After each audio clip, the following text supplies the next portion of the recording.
Hello, welcome to a new episode of My Conversation, and I am your host, Neni Carolina Chassin. In this episode, you will meet Luke Yates, who is a talented musician from England who has worked very closely with me and Judy Stakee in her songwriting retreats in Normandy and all over the world. He just released a new single, The High Life, and he'll tell you stories about it. I hope you can learn about his creative process and wisdom about life. Welcome, Luke. I'm very happy to have you in my podcast as my guest, and I want you to introduce yourself and tell me where you come from. Thank you, Neni. It's a pleasure. So my name is Luke Yates. I grew up in the Lake District in England. I was actually born in Birmingham, but very young, we moved up to Cumbria, the Lake District, and I feel very blessed to have grown up there. It's just surrounded by mountains and sheep and lakes, and what it lacks in hustle and bustle of city life, it certainly makes up for in just peace and serenity. So I was very lucky to grow up there. And then I've done a bit of traveling since I got older. I've been very fortunate. I've played in 80 countries, working in Julian piano bars. I did some luxury cruise ships and then super yachts. And recently I've been going to and from America. I made a few friends there over the last couple of years, and I'm just very fortunate to get out and see the world. But no matter how much beauty I see, something always draws me back to the Lake District. Yeah, I didn't grow up in nature. I grew up in the city. So I gravitate to the city. Like, it's my home. I want to be in the middle of industrial stuff. It's really right. Funny. And then for getting away, I just go to the nature. The sound of the nature inspire you more than the sound of the city? Lots of emotion and understanding of yourself. It's a different kind of understanding, different kind of inspiration. My favorite place in the world is called St. Bees, and it's a cliff overlooking the North Sea. And it's just this beautiful, amazing beach. And as you climb up the cliff, all of the noise of traffic and maybe children playing and stuff on the beach, it just starts to slowly dissipate, and this silence just overwhelms you. And it's not complete silence, but it's silence from chaos. So the only sounds by the time you get up to the top are the wind, the waves quite far below you, maybe a little bird song. And there's something so serene, something about my soul is connected to that in a deep way. But then when I'm in the middle of a city and you've got like traffic sirens and cars and just hustle and bustle of loads of people, that's a very different kind of energy, and it's inspirational in its own way. Having just spent 2 months in New York, I just got back a couple of days ago. There is definitely something magic about a city full of dreamers, full of people all doing something, all striving for something. And I love the film August Rush, which is about, have you seen it? Yes. Yeah, so the orphan kid, and he ends up running away and gets lost in the middle of New York, and the city starts singing to him. So he hears music and everything. So yeah, I think there's beauty in both. But if I had to pick one, I'd say nature for me. So I know that you had just released a new single, High Life. Yes. That you're very excited, and we're listening to it online. And I wanted to talk about how was the creative process for that song, and to tell us a little funny story about it. And we'll play the song right after, so that you can hear the real song. Yeah, sure thing. So High Life is the most honest song I've ever written, and it doesn't express me necessarily in the best light. Unlike other songs that are typical kind of love songs or breakup songs or whatever, this song was about actually quite a dark period in my life. I was 21, I was in Liverpool, and everything this year had went wrong. I'd given up a lot to come and do this incredible job as a vocal coach for the world's biggest choir. And it said on the application form, you need to drive, live in Liverpool, and read music. And I didn't do any of those three things. But I was like, screw it, I'll apply anyway. And I said, look, I'll learn to drive. I'll move to Liverpool, and I don't need to read music. I play by ear. And to my surprise, they gave me the job. But they said, you've got 3 weeks to learn to drive. And I was like, that's pretty intense, but I'll give it a go. So my first ever lesson, there's 10 dead bees in the footwell of the car. And I speak to the driving instructor. I'm like, what are these bees doing here in this car? And he was a beekeeper. And Oh. He was like, I just bought a new beehive last week, went over a speed bump, and the beehive breaks open and 1,000 bees start flying around in his car. Oh my God. And I was like, what the hell? And this guy he was a badass. He was like, I just batted him back in. It was fine. So this crazy guy taught me to drive, and I managed to pass my test, thankfully, and moved to Liverpool. And that's where everything went wrong. I'd thrown myself into what I thought was the high life, what I thought was chasing this career that would make me happy.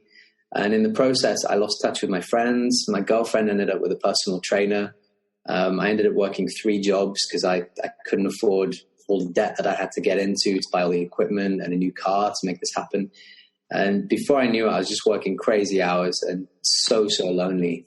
And more than the actual situation, I think what damaged me inside was the way I was trying to deal with that. So that year I did a lot of things that were really out of character, just taking a lot of drugs and promiscuity and forming all of these kind of fake, shallow friendships and just trying to desperately fill this hole in my life. And I went into a depression, and then to make matters worse, I couldn't afford the rent on my apartment anymore and ended up moving to a house called Labyrinth Lodge, which was inside a graveyard. Wow. And if you're depressed, my advice is don't move to a graveyard. That's a really bad idea. Yeah, the energy must have been really dark for you. Yeah, like I would get home at 11 o'clock at night, and the groundskeeper would lock up the cemetery gate. So I'd have to get out. It's often raining. It's in the middle of nowhere, so there's no lights. The only lights are my car headlights, and they're shining on this massive cemetery gate. And there's all this mist. It was always misty. And there's like mist going over the graves. It was like a horror movie. And then I get out, I unlock the padlock, and then these big like squeaky gates open up. And then I get back inside. And yeah, the last 3 months in Liverpool were particularly challenging. Thankfully, the story has an amazing happy ending. I ran away to Ireland. And long story short, I met this millionaire, one of those once in a lifetime kind of moments where I was in the right place at the right time. And something incredible happened, and I ended up getting this musical opportunity. And that's when I started traveling the world, and I started turning my life around at that point. I was so grateful that somebody had reached out a helping hand. So High Life is really about that year within Liverpool, and just being brutally honest with myself about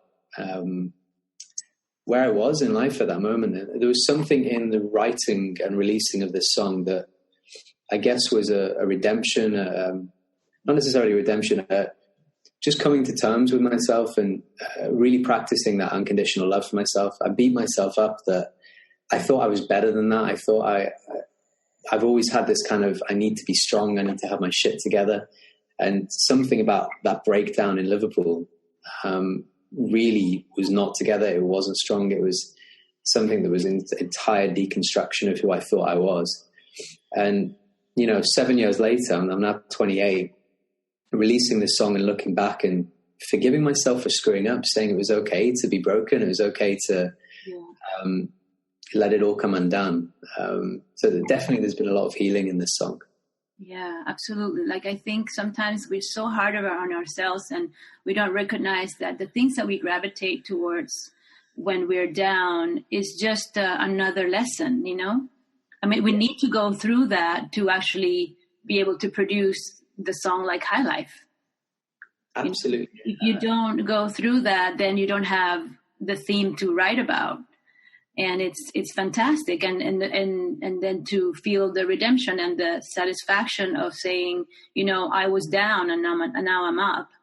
And maybe it's not up where you want to be. Maybe it's not up in the high life itself, but it's actually in a place where you're happy and fulfilled, and that you're going somewhere that is going to be continuing to be fulfilling, or maybe not, or maybe you're going to another down moment is going to make you write another beautiful song, So I think it's all like the ups and downs of life that really fulfill us, because we live experiences, and then we prove to ourselves that we are stronger than what we think we are. We prove to others that we go through the same dark moments, we go through the same pains, through the same doubts, but still we have we have a way within ourselves to get out, because you said you met someone, but what made you go to Ireland to meet this person? It was yourself. It wasn't somebody that said, okay, you're going to go there and you're going to meet somebody, right? It was something within yourself that you got out. You got out on your own. And sure, you had influences, but you didn't know if you were going to get out of that situation, but you did. And so it was you. We have our inner strength. When you said, in terms of realizing that what I actually was chasing wasn't a high life, like I realized that the happiness wasn't in the high life, and that really is what the song is about. And as you say, I think a real part of the healing took place when I started to realize that this spark inside of me was never going to die, no matter how precarious my situation got, no matter how low I was. I mean, for a lot of that year, I was suicidal, and I thought it couldn't get any lower. But rather than chasing the highs and avoiding lows and stuff, my life now is, I think, grown to a next level, and there's many, many more lessons to learn as I start growing up. But one of the lessons that I've learned is that it's about coming closer to myself and learning to be more and more each day of who I truly am, not chasing pleasure and avoiding pain. That isn't what my life is about. Pleasure and pain are both necessary, and I don't want to be a slave to them. I want to form a gradually closer and deeper connection with who I am. Yeah, a more even person that just enjoys what is. Yes. Yeah. Absolutely. Yeah, no, it's really interesting, because sometimes we are in a way addicted to the ups and downs. We're addicted to like, I'm so sad, and then you create, and then I'm so ecstatic, and then you create, and then we're not finding pleasure in that middle ground, peaceful, joyous, but really just still. Absolutely. The stillness, and that's where the monks talk about stillness. They talk about silence, and you said when you go up to that cliff, it's that silence where you can't hear anything that really makes you be in touch with yourself, and then there's this peace, or there's this bliss. Do you meditate? Yeah, I started Headspace about 2 years ago now, and I don't do it every day. I really want to. I'm finding it difficult to make it a daily habit, but a few times a week I'm doing it. And I had a look the other day. It's now 1,400 minutes. So it's like almost like 24 hours of meditating that I've done now in my life, which isn't a lot spread out across 2 years. Like one day out of 700 days has been spent in meditation, but really, it is life-changing, the amount of difference that's made on my life. It feels like unplugging from the matrix, simply just checking in. As soon as that becomes something of a routine, anybody who hasn't tried it, out of everything you could do in your life, therapy, medicine, eating better, whatever, I would say meditation is the one thing that will provide you with the most significant results in terms of being more satisfied with life.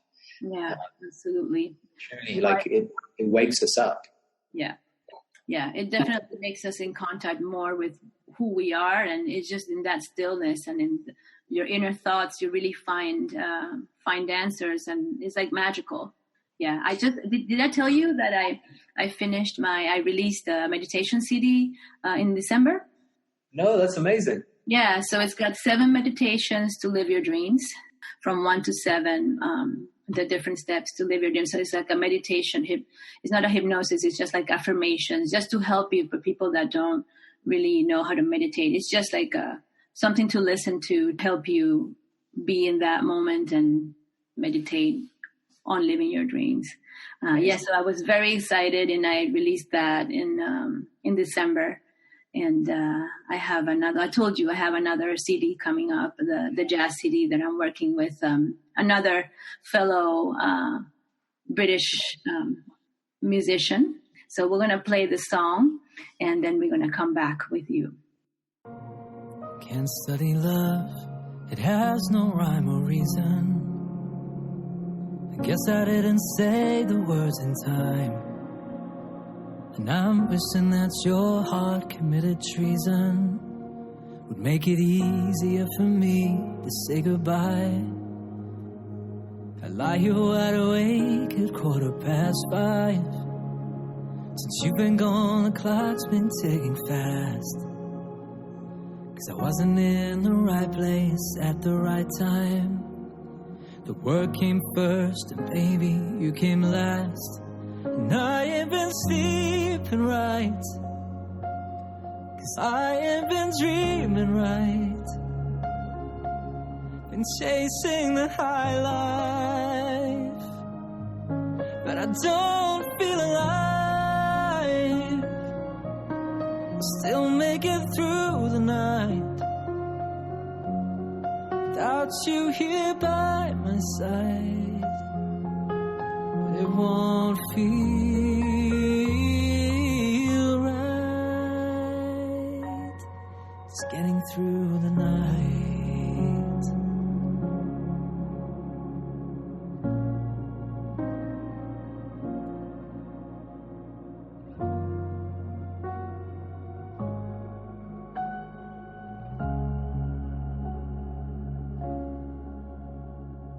Maybe I'll go find someone to kiss me. Find the cost of love in a hotel room, paying by the hour $250. But I'd never have the heart to see it through. And I ain't been sleeping right, 'cause I ain't been dreaming right. And chasing the high life, but I don't feel alive. I'll still make it through the night without you here by my side. But it won't feel right, just getting through the night.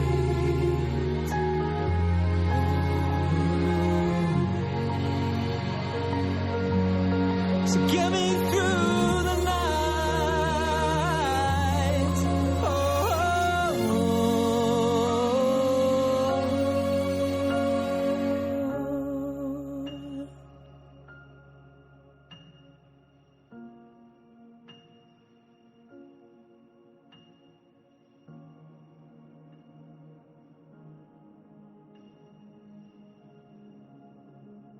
But then when I was writing the song, I realized looking back, there was so much beauty in this. Like, I mean, how bad can it get? It's like a cheesy Hollywood movie that the depressed guy loses the girlfriend, loses the friend, starts working crazy hours, then starts going out doing stupid shit, and then moves to a graveyard. Like, it's if I saw that in a Hollywood movie, I'd be like, nah, that's just too cheesy. But that actually happened.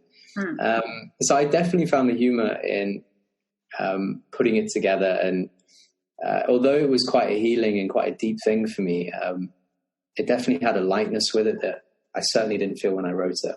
I do a lot of co-writing, and I love co-writing for a multitude of reasons. One of the main ones is that you get a whole range of different perspectives, and if you find collaborators that you really resonate with, there's something amazing about the fact that in the process, in the room, right then and there, you've got somebody to bounce these ideas off and to share experiences about and offer new values and perspectives. I've worked with a lot of co-writers, like older men who want to write the new latest Katy Perry song, for example, and they'll get like two older guys, and they're really talented, incredible musicians and writers, but they're trying to write a teenager song, and it's like, dude, you're a 50-year-old man. You're never going to relate with a 17-year-old girl. And the answer to that, the antidote, is to get in a room with a 17-year-old girl and say, hey, how did you feel when you broke up with this guy? How do you feel about being a powerful woman in a world that is still a little bit male-dominated? Right. Really just speaking to people and hearing their own perspectives rather than trying to imagine. There's a really great quote by Jimmy Webb in his book Tunesmith, which is, when we're singing a song about anything, when we're trying to make any argument or make a case for any point, we're fools to think that that argument hasn't been made 1,000 times before us. Right through to history, thousands of years ago, people have been having similar root feelings, similar motivations, similar urges, similar strifes and challenges. And really what we're doing as artists, and especially as songwriters, we're paying homage to all of those that have came before us. And we're not saying anything new, but what the uniqueness is our unique perspective of that same challenge that everybody else has went through. And I think it's the number one rule in songwriting: the listener must relate. Whatever you're singing about, if you want to really move people, they've got to be able to relate. And I think the beauty of that is that anything we go through, people generally can relate, even if they haven't been through the exact same circumstances. They've been through the same emotions. They've been through loss. They've been through fear. They've been through joy and falling in love. They've been through having an amazing night with somebody they're in love with. Yeah. So I try and tune in with emotion when I'm writing.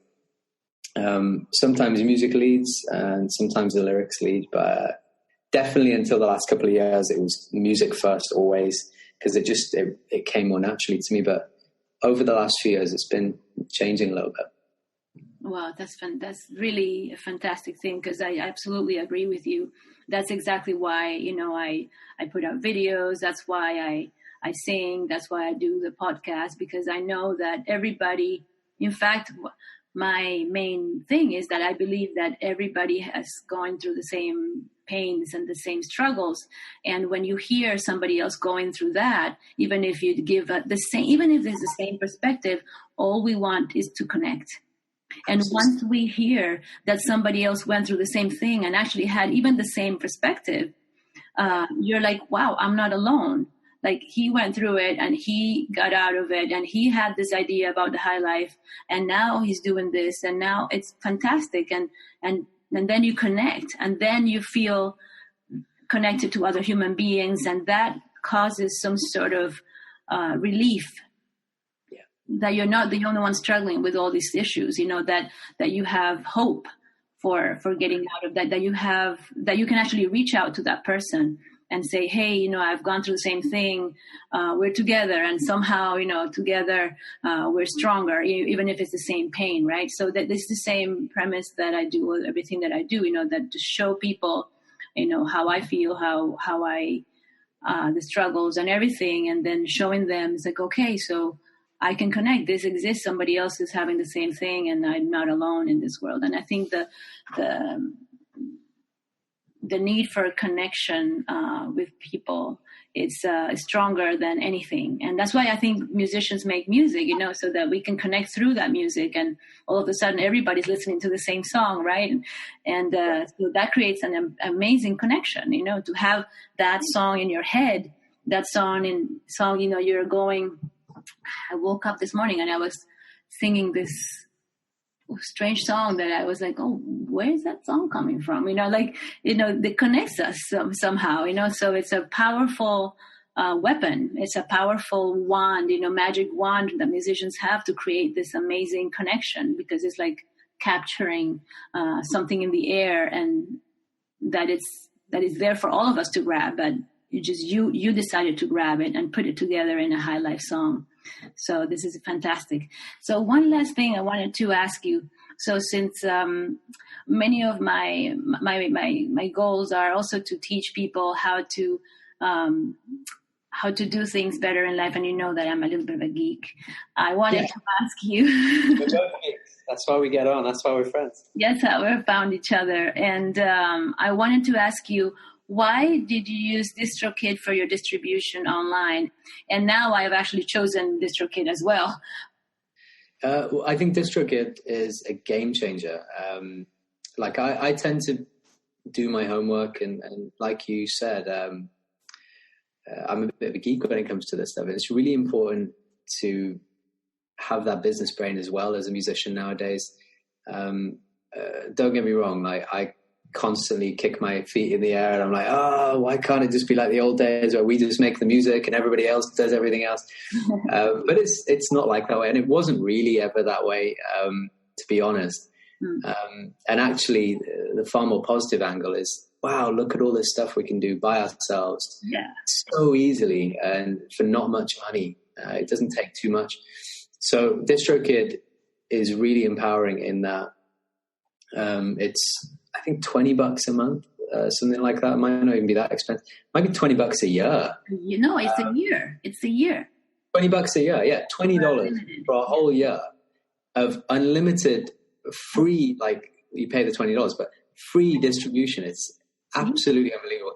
CD Baby and TuneCore, the CEOs of both of those companies have came out as saying DistroKid is amazing. Like their own competition, wow, they love it so much that even the CEOs of their competitors are saying, yeah, these guys are blowing everybody away with what they're doing.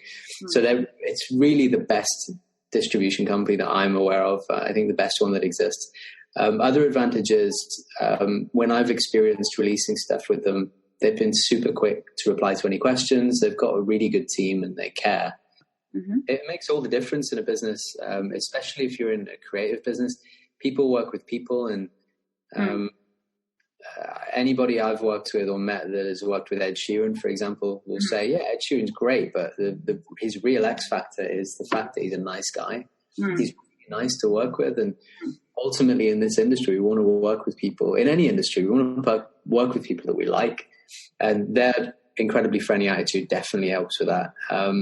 There are other little perks, like you automatically get a Spotify for Artists account if you upload with DistroKid, which usually you wouldn't get until you're at a certain amount of fans. This is changing now. So in 6 months, this information is going to be outdated, maybe even less, the way technology goes. But now you can register directly within Spotify for Spotify for Artists. But DistroKid does it all for you. So within a couple of weeks of uploading your track, you automatically get Spotify for Artists. You also get Apple Music, the equivalent of Spotify for Artists, but for iTunes and Apple. And yeah, I just find it a really great tool. They have one of those simple one-sheet pages that allows you to send all of your fans there. And regardless of what platform they're on, whether it's Deezer or Last.fm or Spotify, whatever, they can click pre-save, pre-order on any channel they want. And it just makes it really easy to promote whatever you're doing. Yeah, I thought that was that's what really caught my eye when I received that message from you, and then had all these like immediately share here, share there, all the social media integrated for promotion and marketing of your music. I was like, it's time to change from CD Baby. Right. That's what caught my attention, I know that you are very good at social media promotion. And I'm like, well, if he picked DistroKid, I need to go and research about that. And I went in and I read every single review of every single one that's out there. It's really a no-brainer. There are some decisions within music. I've just been through the whole PR world, putting out my first couple of singles.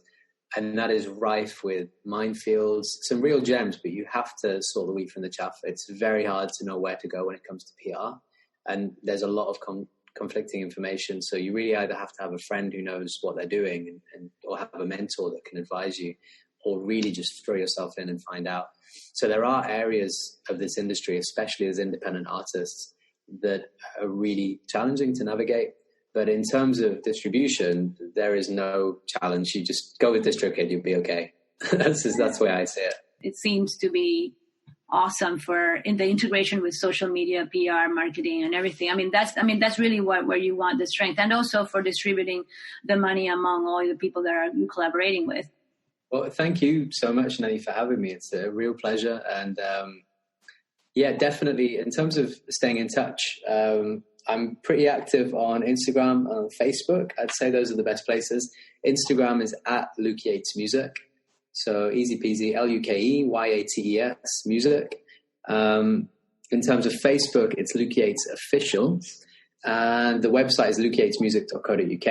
I put out the first single, Beautiful Mess, in November. And I think it's a good introduction to me as an artist. And then the most recent single, as you say, High Life, just came out a couple of weeks ago. The EP is coming end of March, and that's going to be 7 tracks, a real introduction to, I guess, who I am and what I'm about as a musician. And I'm also planning on heading back to Prague this year to an amazing recording studio there to go and record a full-length album, which is exciting. But yeah, feel free. In terms of anybody listening, I love making new friends. Reach out, say hi.